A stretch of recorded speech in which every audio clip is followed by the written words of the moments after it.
tel.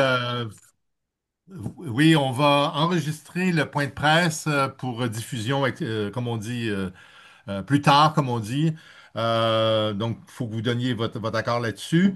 Alors, on va parler au fond des dérapages de la multinationale Alea Care au CIUS du nord de l'île. Et on a différents porte-paroles, tant au niveau syndical qu'au niveau communautaire, qui vont vous parler de ça en tant que tel. Il y aura aussi une période de questions à la toute fin, je dirais, là, de la conférence de presse. Alors, je vous demande au fond d'attendre à la fin pour poser questions et je vais diriger le flux au niveau là, des questions. Alors, on commence tout de suite avec Marjolaine Goudreau, qui est la présidente du RECIF, le regroupement, je dirais, des travailleurs sociaux, comme on dit, à la grandeur du Québec. Marjolaine, 3 minutes. Oui, ça va être simple, simplement pour expliquer pourquoi le récif s'est impliqué auprès des syndicats locaux, euh, parce que je crois que ces luttes-là sont difficiles quand c'est des firmes qui sont habituées de s'intégrer dans des établissements, premièrement. Deuxièmement, je crois toujours que se coaliser et être soit en intersyndical ou avec les organismes communautaires, c'est un plus. Alors, nous, on est en appui avec votre lutte au CIUS du nord de l'île de Montréal. Donc, c'est pour ça qu'on a voulu tous se regrouper. Et la FIC va vous expliquer, là, par Isabelle, tout ce qu'ils ont fait, mais je pense qu'il faut aller encore plus loin. Il faut que ce soit médiatisé encore plus. Il faut que nos collègues dans le réseau le sachent encore plus, parce que si jamais ça s'étend ailleurs, le plus facile de savoir, c'est connaître son ennemi pour être capable de pouvoir y faire face. Alors, c'est le but aujourd'hui de se rassembler. C'est pas la dernière solidarité qu'on fera. On va tenter de faire bouger les choses pour que ça meure dans l'œuf, si c'était possible. Alors, c'est la raison pour laquelle vous êtes invité ce matin. Je tiens à féliciter que l'intersyndicale est là au complet. Les organismes communautaires sont drôlement bien représentés. Alors, c'est une jouissance totale. Et je vais laisser la parole à la présidente locale du CIUS du Nord de l'île de Montréal, qui, elle, va vous exposer tout ce qui se passe là avec Alaya Care. Il faut se rappeler qu'on avait eu Proaction en 2012 et on avait réussi avec des griefs collectifs de gagner deux décisions positives, même avec la Cour supérieure. Alors, on a quand même une jurisprudence qui est intéressant aussi à utiliser, si possible, là, pour la suite des choses. Alors, je cède la parole à toi, Guy. OK, merci Marjolaine. Alors, je passe la parole à Madame Isabelle Leroy, qui est la présidente du syndicat local des infirmières FIC au CIUS du nord de l'île. Alors, Isabelle, à toi la parole. Bonjour, merci Guy. Alors, mesdames et messieurs les représentants des médias, chers collègues, chers membres et organismes communautaires, alors je me tiens devant vous aujourd'hui non pas seulement comme présidente du syndicat des professionnels en soins du nord de l'île de Montréal, mais également comme travailleuse de la première ligne qui voit sur le terrain les défis auxquels nous sommes confrontés quotidiennement. Aujourd'hui, je souhaite aborder avec vous un sujet qui fait couler beaucoup d'encre, l'intelligence artificielle. Oui, il y a la Yaker, mais il y a le dossier santé numérique qui s'en vient. Fait que je vais faire un peu le pont entre les deux. On nous la présente comme étant la panacée, la solution miracle qui viendra sauver et soulager tous les maux du système de santé publique actuel. Les listes d'attente trop longues, pénurie de personnel, lourdeur administrative. Comprenons-nous bien, nous ne sommes pas contre le progrès. La culture du fax, évidemment, on n'en veut plus. Nous accueillons favorablement les innovations qui peuvent réellement améliorer les soins et alléger notre charge de travail, mais est-ce vraiment le cas actuellement?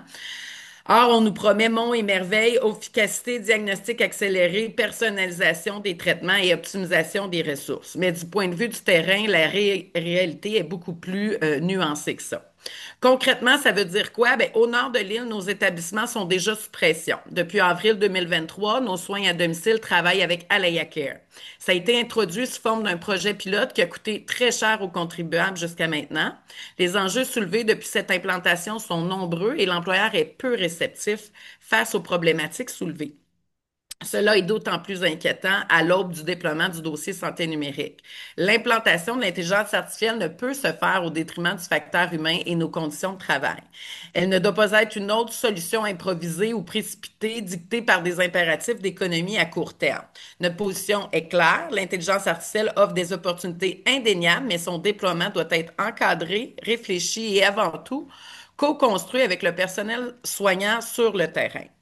Alors, qu'en est-il de la réalité de celles qui sont en première ligne? Alors, parmi les enjeux soulevés par les professionnels en soins sur le terrain qui utilisent Alaïa depuis 2 ans, on parle de plusieurs problématiques. La numéro un, le maintien de l'expertise humaine. L'intelligence artificielle, c'est un outil, pas un remplaçant. Le jugement clinique, l'empathie, le toucher humain et l'expertise professionnelle sont irremplaçables. Suivant l'implantation d'Alaïa les visites sont passées de 30 minutes à 20 minutes, incluant le temps de transport et de stationnement et le soin en tant que tel chez le patient. Alors, en plus de contribuer à la surcharge de travail et à l'épuisement professionnel, cette consigne qui n'émane pas d'Alaïakir, mais plutôt des décideurs en place, entrave le lien thérapeutique et affecte l'évaluation du patient dans sa globalité. Pour nous, chaque acteur du réseau de la santé, passant du préposé à la travailleuse sociale ou à l'infirmière, chaque personne contribue de par son évaluation constante au maintien du patient dans son milieu de vie. Par exemple, une infirmière à domicile qui sera à domicile pour une prise de sang, analyse, culture d'urine, elle vient d'aller uriner, ben là, on n'attend plus sur place, il faut s'en aller. Deuxième visite, c'est plus payant. Ça l'entraîne évidemment des délais de réception des laboratoires aux médecins et des retards dans la prise en charge des patients par l'équipe médicale. Deuxièmement, le risque de perte d'autonomie et de jugement professionnel. L'intelligence artificielle est évidemment un outil d'aide à la décision, pas un décideur. Que se passe-t-il lorsque l'intelligence échoue? Comment commet une erreur due à des biais? Qui est responsable? Le professionnel, le gestionnaire ou l'entreprise privée qui a fourni le logiciel? Les questions de responsabilité morale et juridique sont centrales et restent floues encore à ce jour. 7 professionnels sur 10 jugent que l'utilisation d'Alaïaka a un impact négatif sur la qualité des soins. Des bugs informatiques importants. On dénote des bugs informatiques fréquemment. Par exemple, des pertes de statistiques un mois au complet. À pareille date, l'année passée, il fallait que toutes les infirmières reprennent un mois de statistiques au complet. On a des patients qui sont suivis aux soins à domicile à tous les jours depuis 5 ans. Et là, du jour au lendemain, l'adresse Alaïacare t'envoie dans un autre territoire complètement. L'infirmière doit se mettre sur le côté de la route, appeler l'infirmière de garde au bureau. Rendu là, on perd énormément de temps pour finalement se rendre finalement au bon territoire, à la bonne adresse. On a des dossiers, des fusions de dossiers de patients, des patients avec 2 noms différents. J'ai un Jean-Pierre à Bordeaux, puis j'ai un Jean-Claude à Montréal-Nord. On ne sait pas pourquoi le dossier fusionne ensemble. Pendant ce temps-là, les notes vont dans quel dossier? C'est très difficile de les céduler aussi parce que si le dossier est fusionné, ben, les données sont plus rattachées au patient. Fait que ça l'entraîne une grande surcharge de travail puis une diminution de l'efficacité des travailleuses en plus d'augmenter le risque d'erreur et une grande inquiétude des professionnels face à leur imputabilité. Ça peut prendre jusqu'à 2 semaines aux archives pour défusionner le dossier. La confidentialité des données et l'éthique. Nos patients nous font confiance, évidemment. L'utilisation massive de données de santé pour alimenter des algorithmes de questions éthiques et de confidentialité majeures. Nous exigeons une transparence totale et des cadres éthiques rigoureux pour protéger les informations sensibles de nos patients. Avec la quantité de bris de confidentialité que le CIUS du Nord cumule actuellement, ces préoccupations sont légitimes. Nous désirons connaître également l'imputabilité des professionnels en soins advenant la perte de données comme vécu avec Alaïacare. Le dossier santé numérique repose sur la collecte massive de données de santé sensibles. Les craintes de fuite de données ou d'utilisation malveillante sont réelles, surtout quand on voit des investissements massifs faits auprès de géants technologiques privés américains. Le système public doit garder le contrôle sur les données publiques et nous devons garantir une sécurité et une confidentialité maximale à nos patients. Notre enjeu sur l'intensification du travail et la charge mentale. L'intelligence artificielle peut apporter des outils d'aide au diagnostic ou de soutien administratif, mais elle ne doit pas devenir un outil de surveillance ou d'intensification de la cadence de travail. Nous devons nous assurer que cette technologie allège notre fardeau plutôt que d'ajouter une pression supplémentaire ou de nouvelles tâches. Nous voulons réellement une diminution de la charge cléricale, qui n'est absolument pas le cas avec Alaya Care. Nous devons actuellement dédoubler les mêmes informations à différents endroits, s'assurer de conserver un doublon de nos routes en cas de panne du système, poursuivre l'utilisation de tous les anciens programmes informatiques en plus du nouveau en raison d'une programmation incomplète du système. Il y a des feuilles qui n'existent pas dans le nouveau programme encore, plus de 2 ans et demi plus tard après l'utilisation. Le système de repérage en temps réel et l'optimisation de route passant de 8 patients à 16 patients par jour contribuent au stress professionnel, à la charge mentale et à l'intensification du travail. Suite à un sondage effectué auprès de nos membres, 62 des professionnels jugent que depuis l'implantation de l'AYACare, la charge de travail est supérieure à celle avant l'implantation. Des enjeux ergonomiques. Alors, depuis l'implantation d'Alaya Care, une infirmière sur deux, donc 50 des infirmières se plaignent d'enjeux musculo-squelettiques et visuels, suivant l'utilisation de leur appareil, parce que là, dorénavant, ils doivent faire leurs notes dans leur véhicule, sur un cellulaire, faire les notes, les statistiques, parce qu'en après-midi, vu qu'on a doublé le nombre de patients, ben, on n'a plus le temps de retourner au CLSC pour faire nos notes. Donc, entre chaque visite, on doit faire ça. On se pose des questions sur l'hiver. Qu'est-ce qui se passe l'hiver quand il fait -42? Des enjeux ergonomiques, je l'ai nommé. Des enjeux de communication et un manque de transparence. Alaya Care nous avait promis un support et suivi sur les problèmes rencontrés avec l'utilisation de la plateforme. Cependant, force est de constater que plusieurs questions émanant des professionnels lors de la formation initiale il y a 2 ans et demi sont encore en suspens. Le manque de communication de la part de l'employeur en lien avec le déploiement est également un grand irritant pour les membres du nord de l'île de Montréal. Celles-ci font des efforts colossaux actuellement pour répondre aux demandes des gestionnaires et à la vitesse d'implantation du système quant aux formations supplémentaires qu'elles doivent effectuer, et ça, la très grande majorité du temps, sur leur temps personnel. Nombreuses sont celles à avoir déploré, à prendre via les médias le report du déploiement et non de la part de l'employeur. Enfin, nous dénonçons l'approche improvisée du gouvernement. Nous avons l'impression que le déploiement se fait souvent en réaction, dans la précipitation, sans vision claire et concertée. La révolution numérique est déjà là, elle frappe à nos portes, c'est un fait. Nous ne pouvons cependant l'ignorer, mais le syndicat doit être impliqué en amont pour façonner son déploiement, pour s'assurer qu'elle soit au service des soignantes et des patients et non l'inverse, afin de garantir que cette transformation se fasse au bénéfice de tous, patients comme travailleurs. Évidemment, nous saluons le report du dossier santé numérique. Les équipes de soins étaient sous pression quant aux formations, l'accessibilité aux vacances, la limitation des mutations, des transferts d'un centre d'activité à l'autre. La traduction des termes médicaux anglais-français dans le programme et le fait que la programmation de plusieurs formulaires ne soit pas complétée encore dans le dossier santé numérique apporte une grande insécurité des professionnels en soins. Par exemple, faire une référence à un autre professionnel sous l'onglet prescription. On a énormément d'informations. On a énormément d'informations dans le dossier santé numérique, mais on trouve nulle part le numéro d'assurance maladie. Pourquoi? Ben, aux États-Unis, ça n'existe pas des numéros d'assurance maladie. Fait qu'il faut tout qui déprogramme. Puis ça, à l'heure actuelle, c'est pas fait encore. Heureusement qu'on a repoussé le report, mais reste à savoir s'ils vont être implantés lorsqu'elle sera reprise.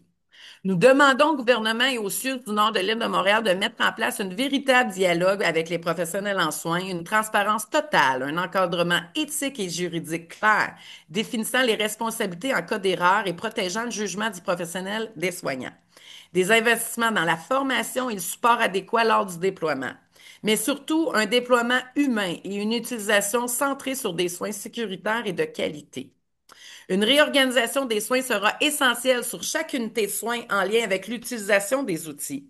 Par exemple, une infirmière en CHSLD avec le dossier santé numérique, ça va lui prendre entre 20 et 30 minutes par patient pour distribuer la médication en raison de l'algorithme et de la programmation. Exemple, j'ai un coumadin à donner, ben là, je vais inscrire que je donne mon coumadin, mais mon système va me déployer plein de questions. Est-ce qu'il y a un saignement de nez? Y a-t-il des bleus? Ça va créer, dans le fond, une grande charge de travail.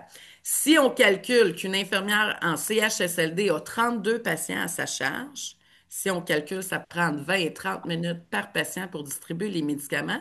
Il n'y a pas assez de 16 heures dans une journée pour donner les médicaments de 8 heures le matin. De 8 heures. Mais là, les patients en prennent à 8 heures, à midi, à 16 heures, au coucher, etc. Fait qu'il va falloir une grande réorganisation et ne pas l'improviser. Ne laissons pas, finalement, la technologie prendre le pas sur les valeurs fondamentales de notre système de santé, l'équité, l'accessibilité et surtout l'humanité. Le futur de la santé à Montréal se fera avec nous, le personnel soignant, pas contre nous.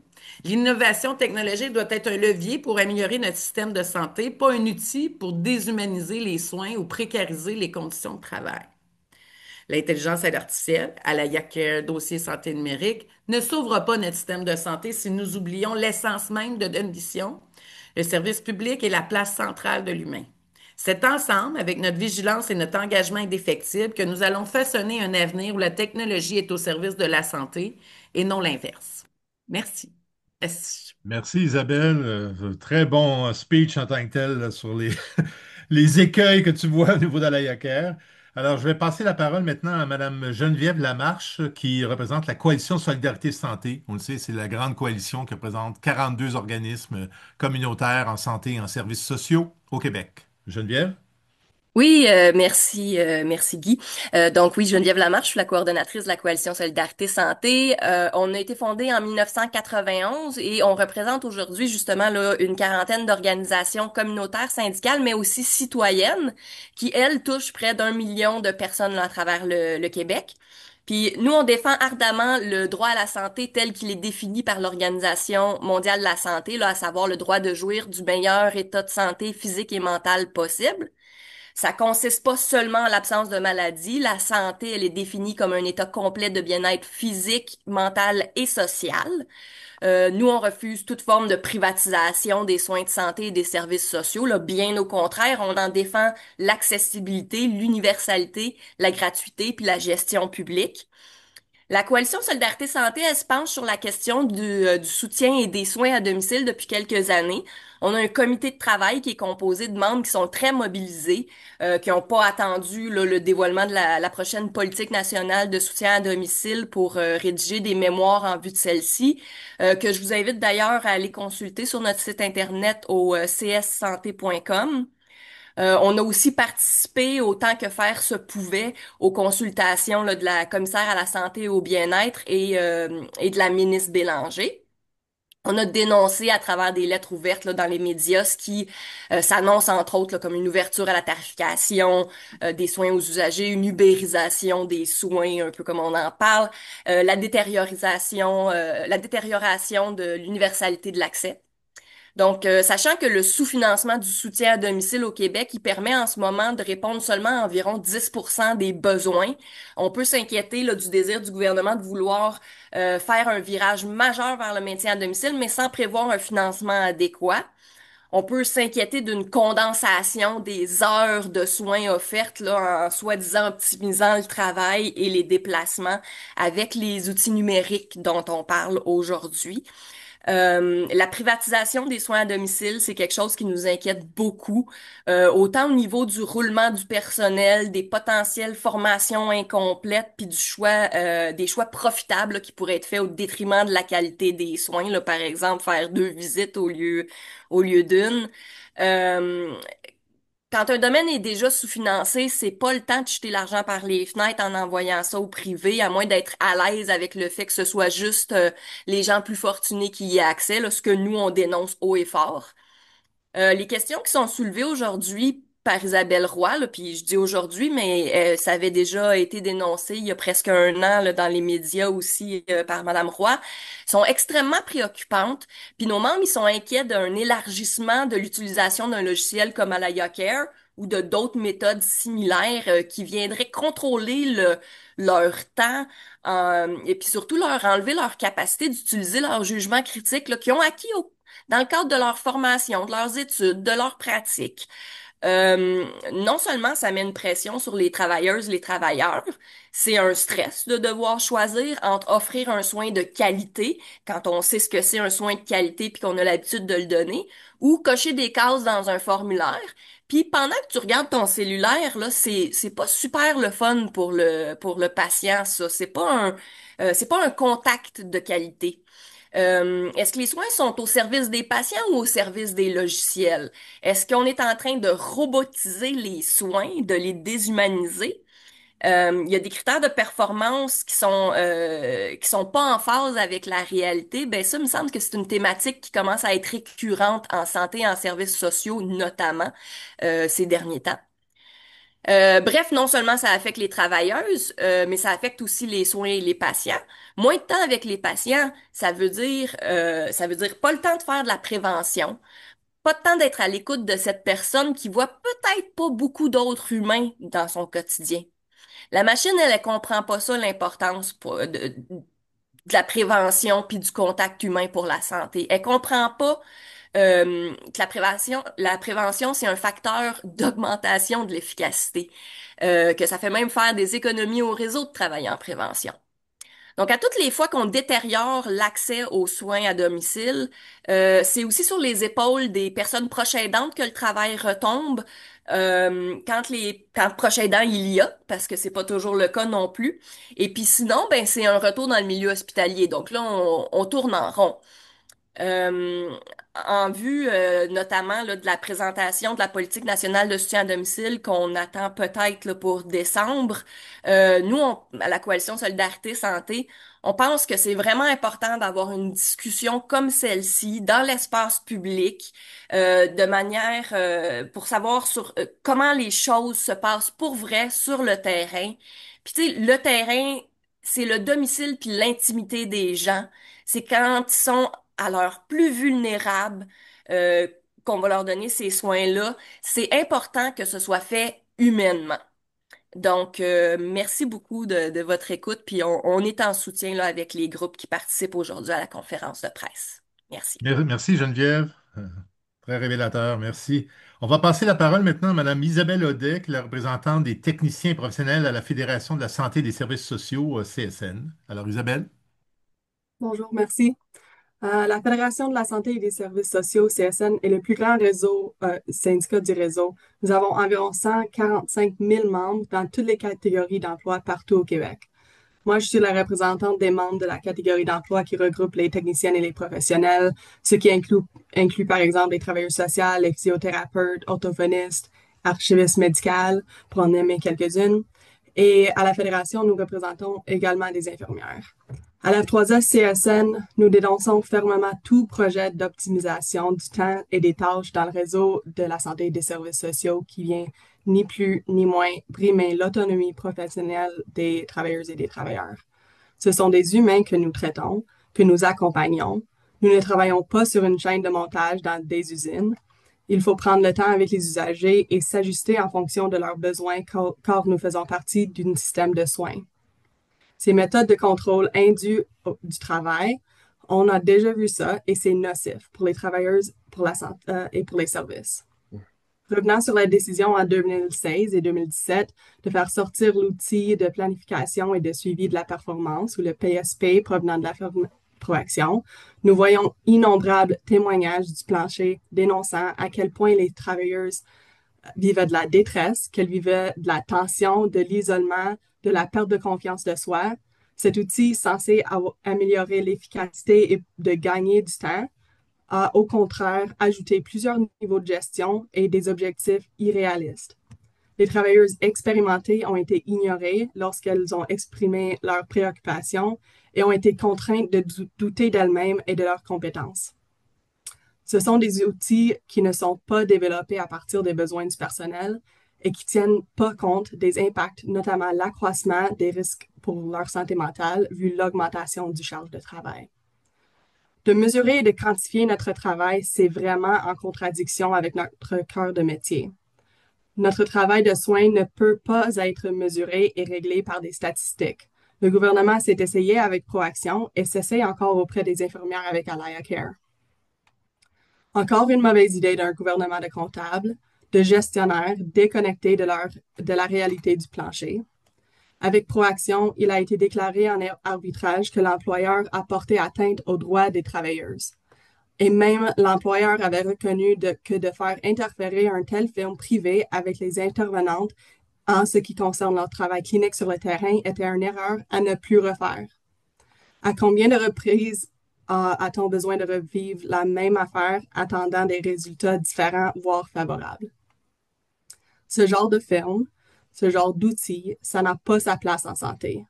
Qu'on donne les ressources et les moyens au personnel sur le terrain et qu'on fasse confiance à leur autonomie, leur professionnalisme et leur intelligence humaine. Et si on veut développer des outils, qu'on le fasse bien et à partir des besoins du personnel et des usagers et des usagères du réseau, pas à partir des cibles comptables. Au lieu de donner les fonds publics à une autre firme privée, le gouvernement de la CAQ devrait se concentrer sur les vrais besoins dans le réseau public, donner les moyens aux travailleuses et aux travailleurs du terrain d'offrir des soins et des services de qualité auxquels les Québécoises et les Québécois ont vraiment besoin. Merci beaucoup. Merci Isabelle. On va passer maintenant la parole à Mme Teresa Moukari, qui est la représentante nationale de l'APTS, un syndicat des professionnels et techniciens de la santé. Bonjour, bonjour à tous et à toutes. Merci pour cette invitation. Pour débuter, je veux juste prendre quelques mots pour vous expliquer un peu l'APTS. C'est quoi l'APTS? Donc, à propos de l'APTS, l'APTS est l'Alliance du personnel professionnel et technique de la réseau de la santé et services sociaux. C'est un syndicat indépendant et on représente exclusivement le personnel professionnel et technique, donc la catégorie 4. Nos 68 000 membres sont titulaires de diplômes collégiaux, universitaires et plus de 85% de notre membership sont des femmes et elles exercent plus de 100 types d'emplois dans 5 grands secteurs, donc le diagnostic, réadaptation, nutrition, services psychosociaux, prévention et soutien clinique. Bien évidemment, leur expertise est large et diversifiée. On les retrouve un peu partout à travers 50 établissements à travers le Québec dans des missions variées, que ce soit des centres hospitaliers, des centres jeunesse, des centres de réadaptation, centres d'hébergement, instituts et CLSC. Et donc, tout ça a fait de nous quand même une actrice incontournable dans le réseau public. Pour la PTS, le respect de l'autonomie professionnelle, c'est un enjeu crucial. Et nous sommes ici aujourd'hui avec vous pour démontrer notre solidarité avec nos collègues de l'AFIC de Nord de l'île de Montréal, qui, eux, se voient imposer des outils de gestion. À titre d'exemple, on a parlé d'Alaya Care, mais il y a aussi eu référence au dossier santé numérique. Et ces outils de gestion sont conçus pour répondre beaucoup plus à un besoin de la direction plutôt qu'à ceux des personnes usagères, donc les intervenantes sur le terrain. Bien évidemment, c'est comme nous tous, ça a été nommé, on n'est pas contre l'évolution technologique. Au contraire, si elle peut venir aider à mieux organiser le travail et à offrir des meilleurs soins, tant mieux, mais elle doit soutenir le travail des intervenantes sur le terrain et ne pas les contrôler, ne pas les surveiller. Plutôt, il faut que ça reste un soutien qui vient appuyer leurs travaux et ne pas être un outil de surveillance ni de microgestion pour les intervenantes qui font, exemple, du soutien à domicile. Plutôt, nous devrions se fier au jugement professionnel de celles et ceux qui connaissent le mieux les besoins des personnes qu'ils accompagnent. Et donc, c'est nos intervenantes qui savent combien de temps et d'attention chaque situation demande. Comme qu'on est deux de la PTS, je vais céder la parole maintenant à mon collègue Patrick qui, lui, pourra vous parler d'autant plus encore de la vision de la PTS. Merci. Merci. Alors, M. Patrick Viano, qui est le président du syndicat local de la PTS. Patrick? Bonjour, j'espère que vous m'entendez bien. Bonjour, ben merci de l'invitation. Écoutez, il y a beaucoup de choses qui ont été nommées. Je répéterai pas, parce qu'on adhère aussi à bien des choses là, qui ont été dites là, par les personnes qui ont pris la parole avant moi. Mais écoutez, je pense qu'il faut qu'on aille, ce qui serait idéal aussi pour nous, c'est qu'on puisse aller chercher un peu plus de pouvoir, tu sais, puis être vraiment un peu plus consulté lorsque les ministères ou maintenant Santé Québec prennent les grandes décisions, là. Tu sais, ce sont des décisions qui nous touchent particulièrement et qui touchent nos membres. Et les décisions sont prises d'en haut sans vraiment consulter. Tu sais, je pense qu'on arriverait peut-être à de meilleurs résultats si on pouvait participer et orienter certaines décisions. Tu sais, avec des applications comme Alaya Care, il faut se poser les bonnes questions. Tu sais, quelles sont les informations qui sont recueillies? Est-ce qu'on a besoin? Tu sais, à quoi qu'elles vont servir? Puis ça retombe encore dans une logique de performance, un peu comme, ben, comme Proaction. Hein? Puis Proaction, moi, j'y étais là, en 2012. Tu sais, c'est un dossier qu'a porté Marjolaine. Tu étais là, tu étais à mes côtés. Tu sais, la PTS a mené ce dossier-là de front, puis a remporté là, une décision là, importante. Tu sais. Parce qu'on sait que puis ce genre d'application-là, ça mine le climat de travail, ça gangrène des secteurs d'activité, puis c'est très difficile après ça pour le personnel de retrouver le sens du travail. Hein. Ça a été nommé tantôt. Les gens qui sont là pour donner des soins, donner des services, faire de l'accompagnement auprès des usagers. Et puis, tu sais, oui, on parle de nous, de nos conditions de travail, mais je pense que l'ensemble, puis tu sais, tout le monde le nommé ici, là, tu sais, c'est aussi pour le bien-être et la qualité des soins qui sont dispensés aux usagers là, auxquels on donne ces services-là. Donc, tu sais, puis il faudrait se demander aussi, justement, ça a été nommé un peu plus tôt, là, tu sais, ces données-là sont stockées où? Est-ce que les usagers ont, tu sais, ça serait important d'aller chercher aussi leur consentement, puis être clair aussi, tu sais, à quoi ils s'exposent, là, parce que là, il y a comme une zone de nébuleuse aussi à travers ça, là, où sont stockées ces informations-là. Et on sait encore, et on sait aujourd'hui, hein, l'information et tout, il y a des bris de confidentialité. Donc ça, on en entend peu parler là, du côté du ministère avec ce qui s'en vient. Donc, je ne m'attendrai pas plus longtemps. Je pense que c'est ça. Il ne faut pas que ces outils, ces nouveaux outils technologiques-là soient un fardeau supplémentaire et deviennent des outils de contrôle, mais qu'ils soient là pour la bonne cause. En fait, aider les gens à faciliter, à donner des soins, puis que ça ne alourdisse pas leurs tâches. Donc, je vais m'arrêter ici. Je vous remercie pour votre écoute. Merci. Merci, Patrick. Alors, pour conclure la conférence de presse, on a un dernier, comme on dit, interlocuteur. C'est Monsieur Haroun Boisy, qui est le député de la circonscription de Maurice-Richard, là, qui recoupe justement le territoire du CIUS de nord de l'île. Alors, Monsieur Boisy, à vous. Mais merci beaucoup de me permettre de prendre la parole et puis merci surtout pour tous les témoignages auxquels nous avons eu accès grâce à vous, des témoignages importants. Moi, je suis ici évidemment pour soutenir les infirmières surtout et les infirmiers évidemment dans leur doléances. Je tiens à rappeler que ceci s'intègre dans une vision absolument catastrophique de ce que c'est que les services publics, une vision qui nous vient du privé, qui a une confiance aveugle dans le privé, où les services informatiques, plutôt que d'être un facilitant dans la vie des travailleuses et travailleurs, qui leur permettent justement de dégager du temps de qualité avec les patientes et patients, se retrouvent plutôt à être des technologies qui sont tout à fait aliénantes avec, avec une intrusion dans les capacités professionnelles des gens et puis évidemment qui crée, comme on l'a entendu, toutes sortes de problèmes. Vous savez, moi, j'ai travaillé avant d'être député pendant 15 ans dans les développements des solutions informatiques. J'ai été pendant 15 ans à la Banque canadienne de développement où j'étais vice-président adjoint en charge des architectures de solutions informatiques. Et pour moi, c'est toujours une énigme de voir comment est-ce que le gouvernement de la CAQ est en train d'entrevoir la transformation numérique à l'intérieur de nos services publics. D'abord, les transformations doivent mettre le citoyen, la personne qui reçoit les services au cœur de la transformation.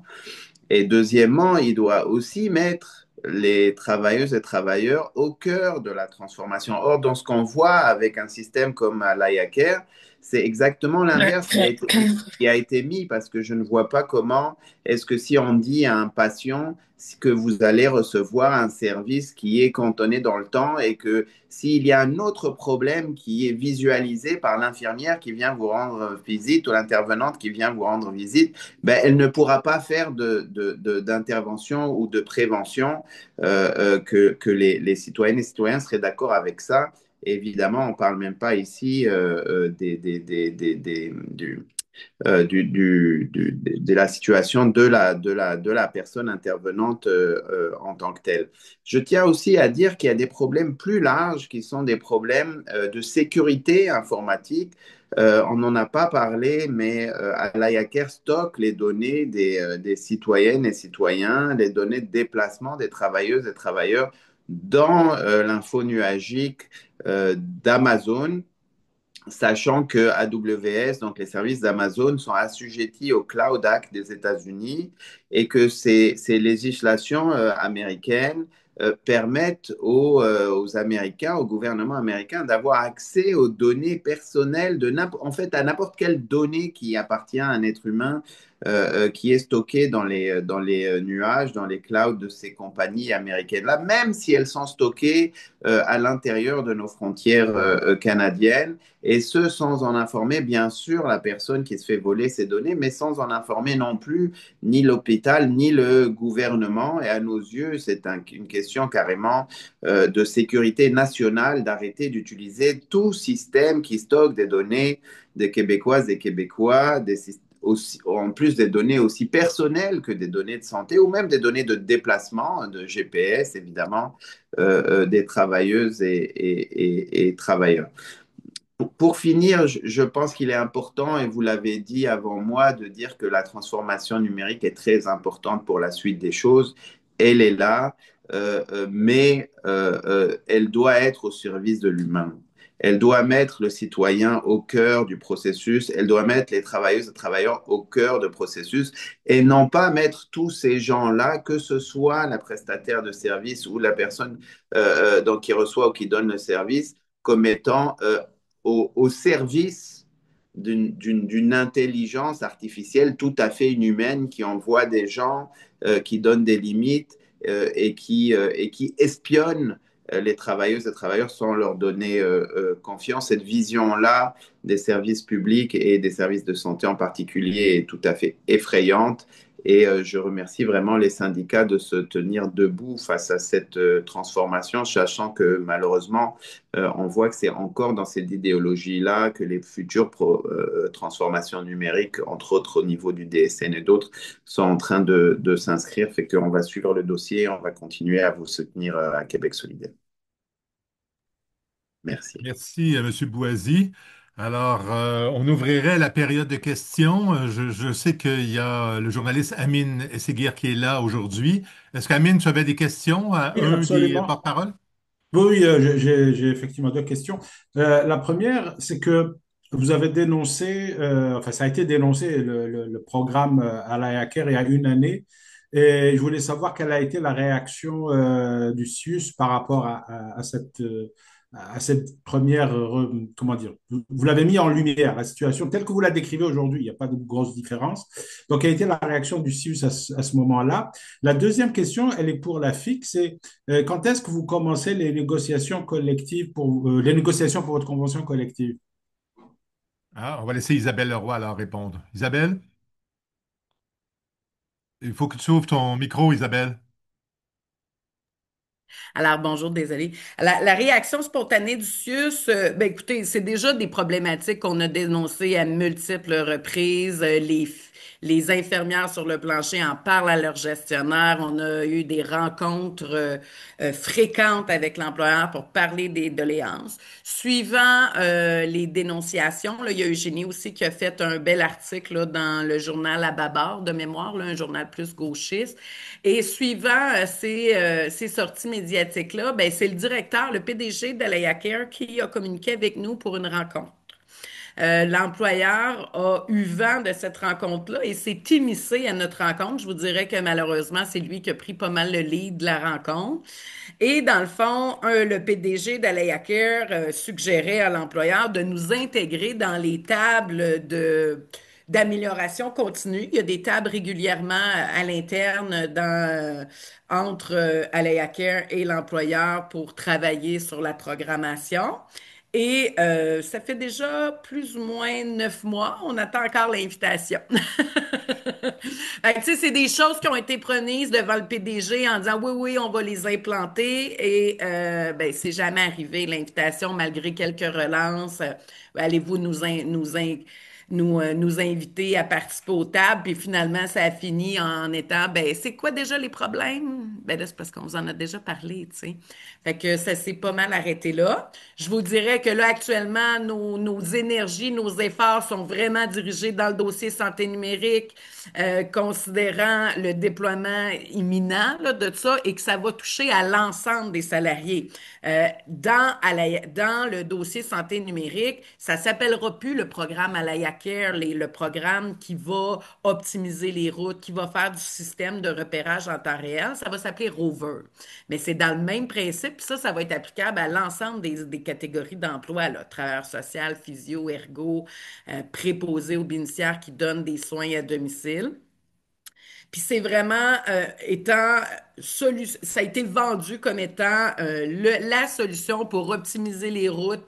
Et suivant ça, suivant l'implantation de ça, les infirmières doivent maintenant avoir des rencontres de performance, des rencontres de rendement. Mais pendant ce temps-là, pendant ces rencontres-là, qui va justifier pourquoi tu as fait moins de statistiques ou moins de visites cette semaine-ci comparativement à une autre collègue, mais pendant ce temps-là, pendant que tu rencontres le patron, ben, tu fais pas plus de soins.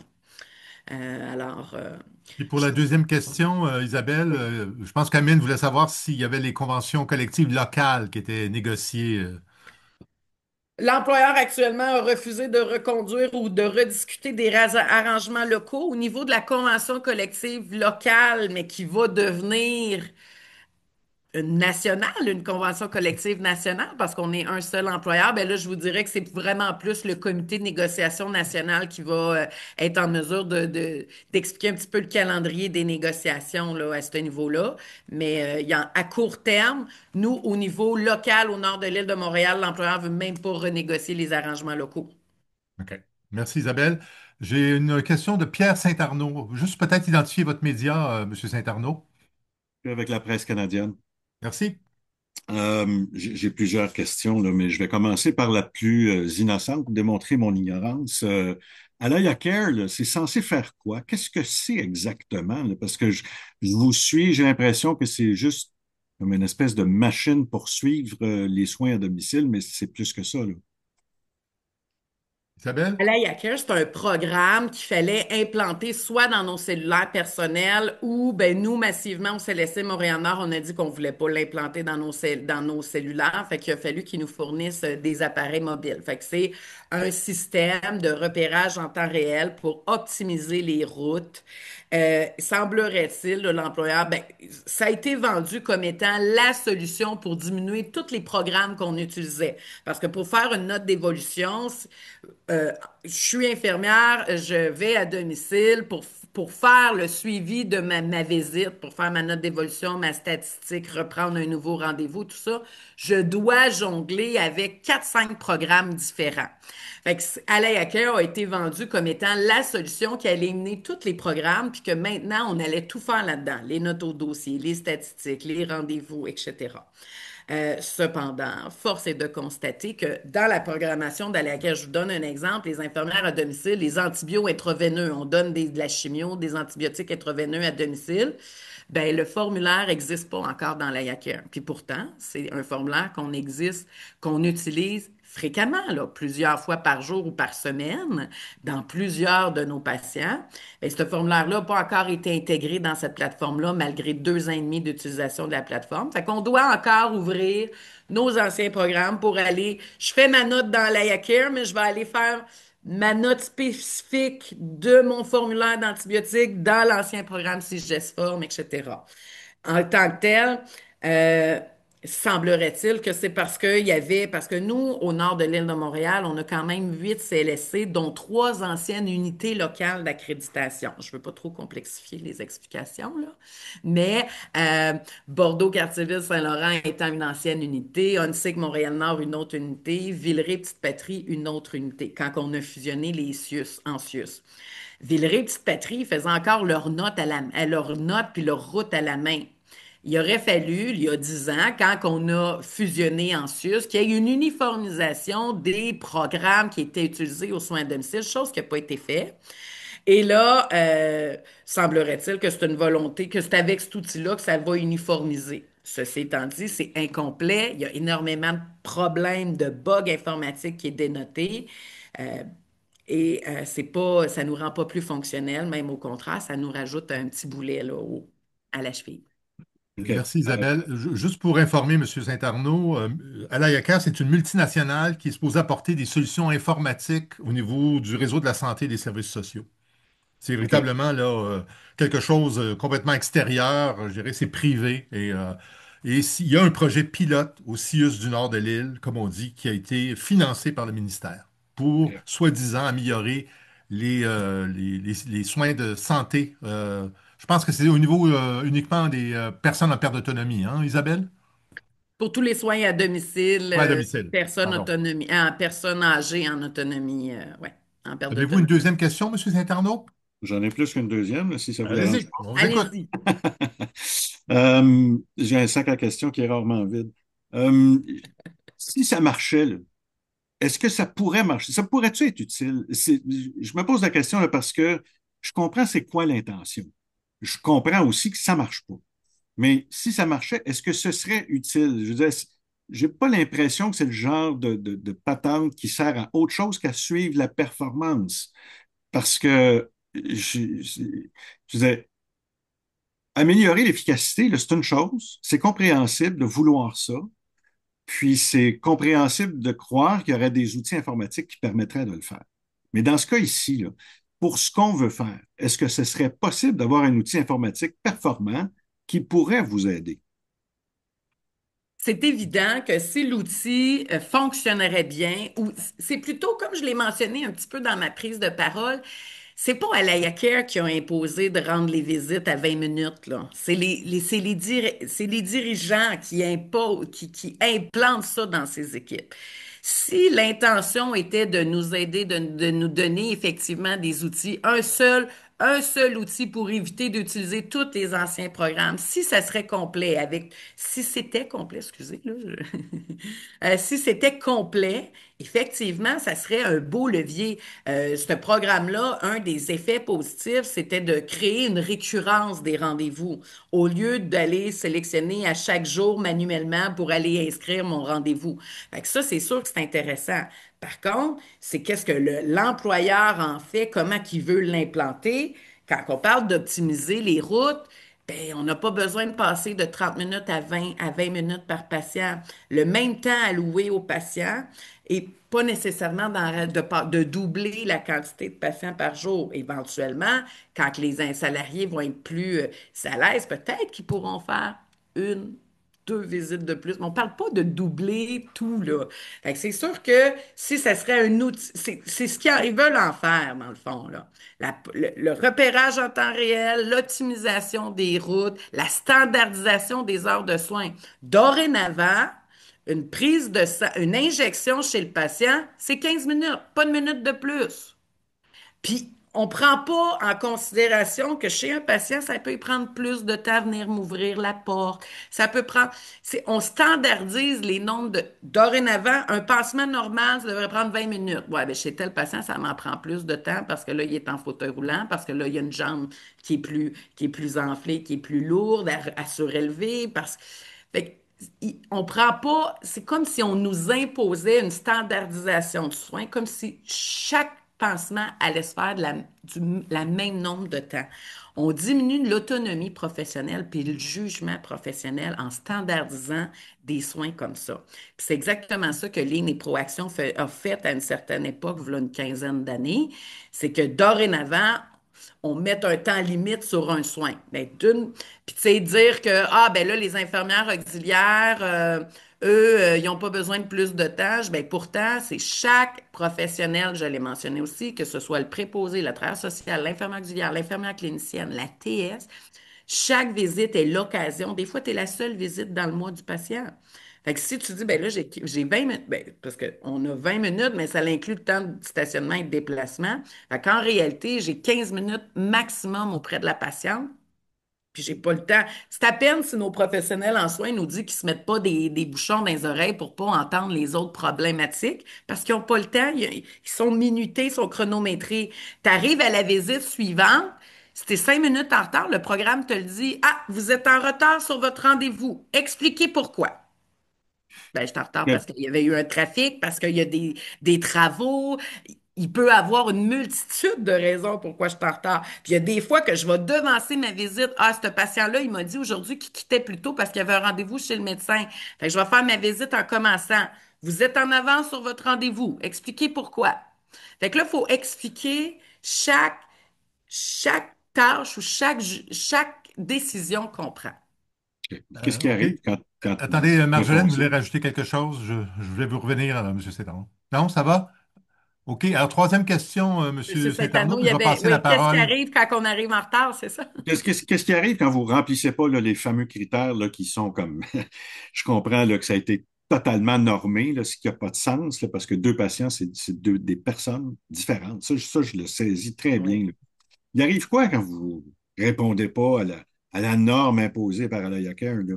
Puis d'ailleurs, qui contrôle ce que Alaya Care vous dit? Vous êtes 5 minutes en retard, vous êtes 5 minutes en avance. Qui fait ça? Ça va où, ces rapports-là? Ben, c'est ce qu'on se questionne. Ils vont où ces rapports-là? Puis avec quoi, à quoi qu'ils vont être utilisés par la suite? Pour l'instant, évidemment, l'employeur, tu sais, il sait qu'on est assez revendicateur puis qu'on conteste beaucoup l'implantation de ce système-là. Pour l'instant, je pense qu'il est assez prudent dans le sens qu'il n'y a pas d'avis. Ben, il y a quand même des rencontres de rendement qui se fait avec le personnel.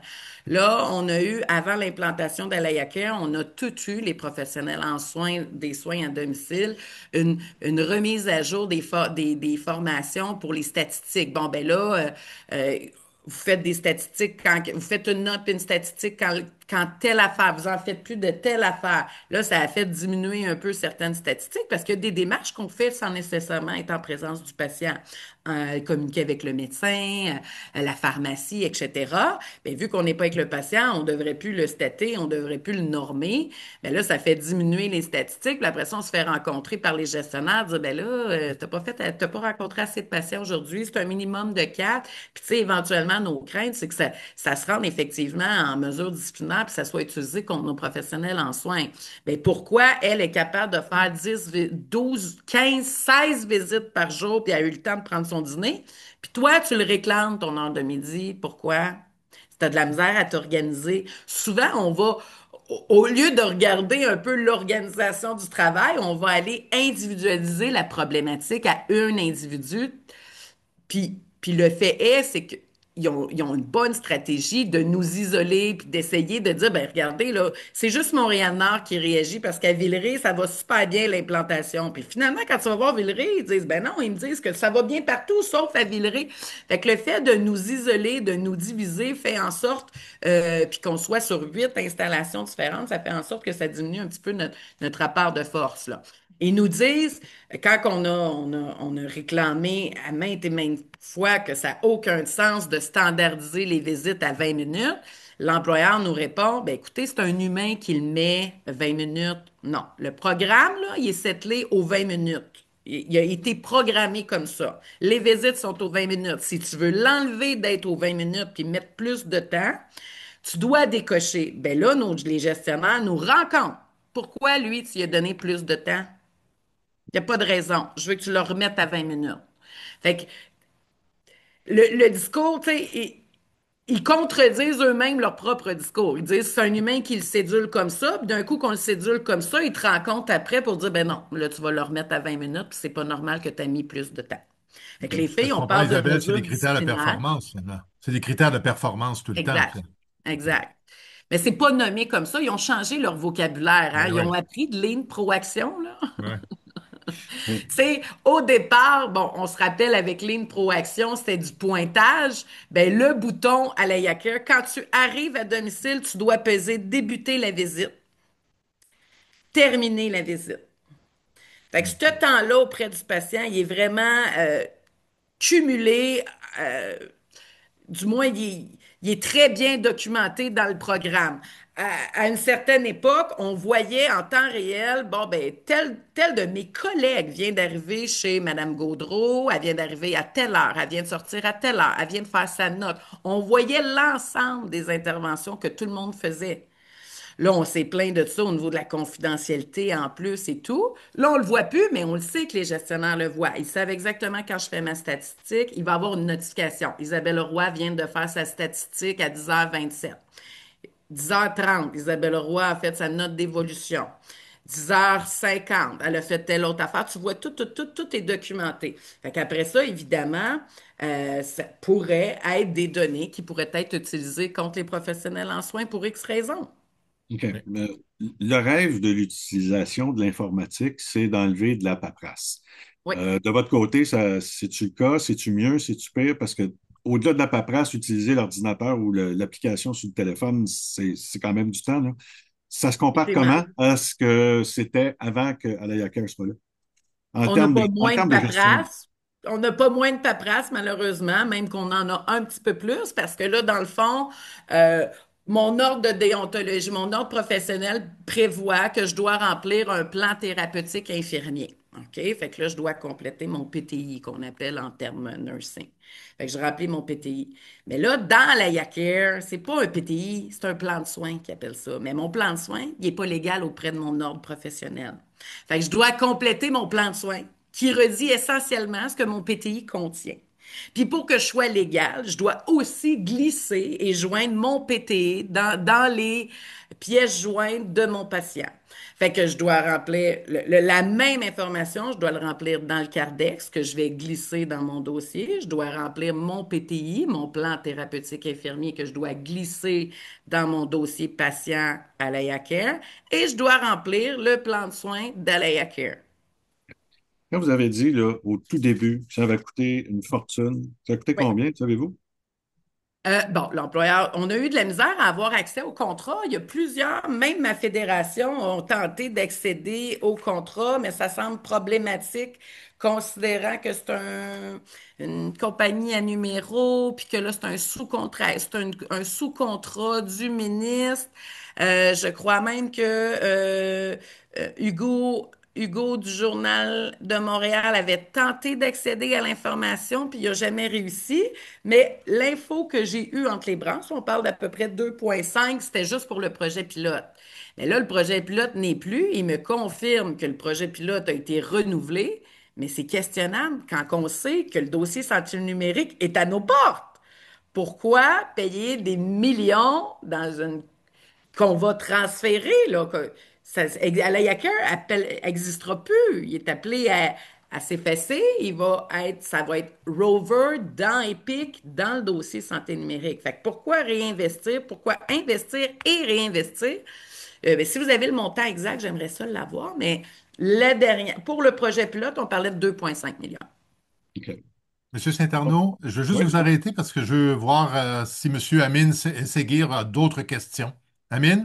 J'ai juste une question, c'est par rapport au fait que, parce qu'Isabelle a précisé, elle a fait le pont entre le dossier santé numérique et Alaya Care, et là, ce qu'on comprend, c'est que Alaya Care n'existera plus. Aujourd'hui, vous le dénoncez, enfin, vous mettez en lumière les problèmes d'Alaya Care, et vous ne savez pas ce que va venir avec Rover. J'aimerais juste comprendre, si Alaya Care disparaît, est-ce que vous avez peur que Rover soit un peu une copie de Alaya Care, ou bien est-ce que euh, disons que globalement, la confiance est rompue et perdue et que vous avez peur de vous retrouver dans des problèmes similaires. J'aimerais juste comprendre pourquoi dénoncer à la si on sait qu'il s'en va et qu'autre chose va venir à la place. Je vais laisser Eugénie, ma collègue, répondre, puis je compléterai au besoin. Eugénie? Vas-y. Oui, bonjour tout le monde. Je m'appelle Eugénie Loyer-Bellerin. Je travaille avec Isabelle Roy. Je suis sur l'exécutif également, donc vice-présidente à la mobilisation, communication, négociation. Pour répondre à la question, dans le fond, effectivement, Alaya Care va se transformer en Rover et on nous a présenté en fait là de quelle manière allait se déployer Rover et c'est exactement la même chose qu'Alaya Care et même qu'on a des craintes qu'il y ait des surveillances supplémentaires avec Rover parce que maintenant ce qui va être calculé, ce n'est pas juste l'entrée au début d'une visite et à la sortie de la visite, mais également au début du trajet pour se rendre d'une maison à l'autre, d'un domicile à l'autre. Donc, ils vont rajouter même des surveillances supplémentaires, ce qui nous inquiète également dans, on le sait, là, cette logique de performance-là. Je voulais juste rajouter également quelque chose par rapport aux tâches cléricales que vous questionniez, Monsieur Saint-Arnaud. Là, c'est sûr que le fait qu'il y ait énormément de bugs informatiques avec Alaya Care ajoute également à la tâche cléricale des professionnels en soins, hein, parce que elles doivent, quand il y a des fusions de dossiers, par exemple, elles doivent faire des démarches supplémentaires pour demander des fusions de dossiers ou quand Alaya Care veut regrouper l'ensemble des formulaires, mais si les formulaires ne sont pas sur la plateforme, elles doivent ouvrir des plateformes supplémentaires ou même contacter des personnes qui sont situées au CLSC pour que ces personnes-là ouvrent le logiciel qui vont leur permettre d'avoir accès aux bons formulaires puis aux bonnes données. Donc, ça implique dans le fonctionnement des démarches supplémentaires qui augmentent à la surcharge de travail là, des professionnels en soins. Là. Pour ce Merci, qui est là Eugénie. de... Oui, Pardon? vas-y. Oui, pour ce qui As-tu est de la terminé? question de comment, qu'est-ce qui se passe là, si une professionnelle déborde sur son temps de soins, effectivement, là, nous, on a peur qu'éventuellement, il y ait des rencontres de rendement, mais c'est quand même arrivé là, que des gestionnaires questionnent là, des professionnels pour leur demander, Hey, comment ça, là, ta note a été enregistrée à telle heure? Qu'est-ce que tu faisais avant? Ou comment ça, telle visite t'a pris 45 minutes, pourtant, ça aurait dû prendre moins de temps. Donc, il y a quand même des questions qui mettent de la pression déjà là, sur nos professionnels en soins. Puis c'est évident aussi que dans une journée qui est déjà remplie, là, parce que c'est ça qu'avec Alaya Care, ça fait, là, en chronométrant, au bout du compte, sur le long terme, ça fait en sorte que plus on rapetisse le nombre de soins, mais plus on ajoute des patients sur la route. Hein? Et si ben on déborde d'une visite, ben ça va faire en sorte que pour le reste de la journée, toutes les autres visites qui doivent être faites, ben les professionnels vont être pressés à les faire. Donc, ça a un impact aussi sur le restant de la journée, là, le fait de déborder dans le temps de soins. Merci, Voilà. Eugénie. Est-ce que ça répond à votre question, Monsieur Seguir? Oups, votre micro est fermé. Oui, oui, parfait, c'est excellent. Merci beaucoup. Bon, ben alors on revient à Monsieur Saint-Arnaud. Est-ce que vous aviez d'autres questions, Monsieur Saint-Arnaud? J'ai juste une dernière question. Allez-y. Un projet pilote, normalement, c'est pour essayer quelque chose. Je veux dire, là, ça fait 2 ans que c'est là. Tout ce que j'entends, c'est que ça marche pas, puis qu'on le renouvelle. Est-ce que je me trompe, là? Est-ce que c'est ça qui se passe? Puis si oui, pourquoi est-ce qu'on le renouvelle d'après vous? L'employeur, est-tu content de ce que ça fait? Ça fait son affaire ou pas? Là? Parce que j'ai un peu de misère. Je veux dire, moi, ça m'est arrivé souvent d'essayer quelque chose. Quand ça marche pas, je le mets aux poubelles. Là. Mais je veux dire, pourquoi est-ce qu'on insiste à ce point, d'après vous? Isabelle? Eugénie, tu pourras me compléter. Alors, effectivement, dès le début de l'implantation de ce projet pilote-là, ils ont également instauré des sondages d'appréciation au jour zéro de l'implantation, 1 mois, 2 mois, 6 mois et 1 an après l'implantation. Automatiquement, si tu répondais au sondage numéro 1, il y avait une petite notification dans le bas de la page qui disait que automatiquement, si tu participais au sondage, tu donnais ton accord à l'implantation d'Alaya Care. Fait que ça, c'est la premier élément. Deuxième élément, ben nous, de notre côté, on a tenté de multiples reprises, par écrit, verbalement, demande d'accès à l'information, les résultats d'accès à ce sondage-là. Parce que l'employeur nous disait, tout va bien, on n'a aucun commentaire, on ne comprend pas comment ça que vous nous rapportez ça, parce que les gestionnaires nous disent que tout va bien. Puis là, ben, on comprenait pas, nous non plus. On voulait les sondages. Puis là, ben, on n'a jamais réussi à avoir l'accès aux sondages parce que là, c'est HEC Montréal là, qui ont fait le sondage puis ils n'ont pas accès à ça. Et que c'est également ce qu'on a questionné. Comment peut-on renouveler un projet pilote si on n'a même pas accès aux résultats du sondage de l'implantation? Alors, considérant l'absence de réponse, l'absence de collaboration de l'employeur, nous, on en a fait un maison, un sondage, et c'est là qu'on a documenté, là, tu sais, que je vous ai sorti quelques statistiques, mais on est capable de sortir beaucoup d'autres résultats, là. Mais tu sais, entre autres, une professionnelle sur deux qui dit qu'il y a des enjeux musculo-squelettiques, c'est dans le sondage dans le sondage que nous, on a fait auprès des membres. Dire que 70% des membres qui disent que ça a un impact sur la qualité puis ça augmente le risque d'erreur. Je donne un exemple pour augmenter le risque d'erreur qui était peut-être pas clair, là, dans ma prise de parole tantôt.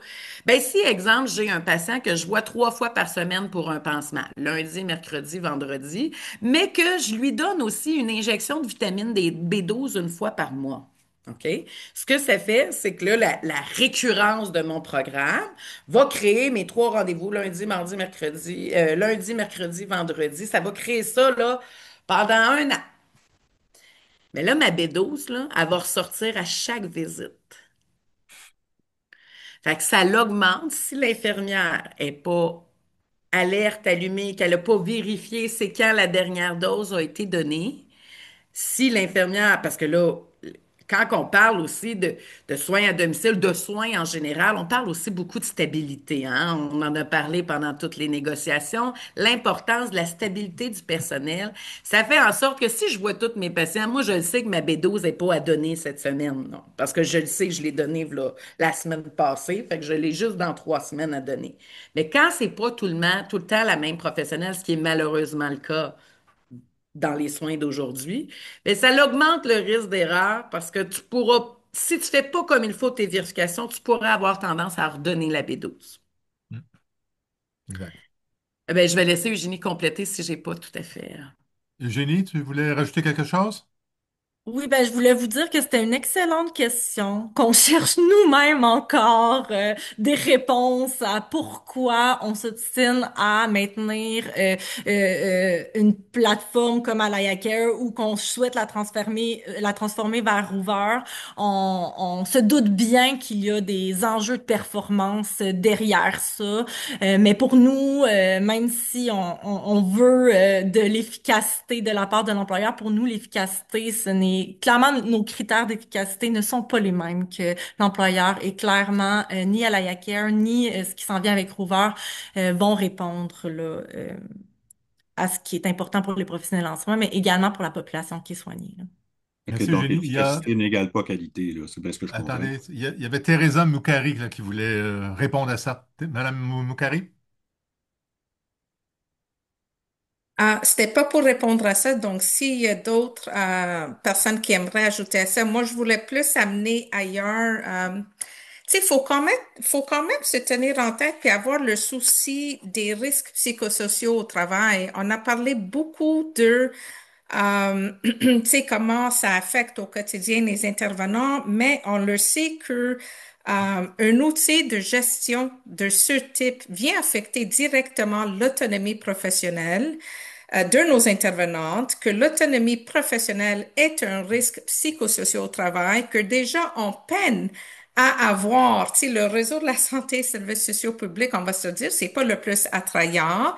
Il y a comme des portes tournantes, des gens qui quittent, il y a des portes tournantes, des gens qui quittent aussi en congé de maladie.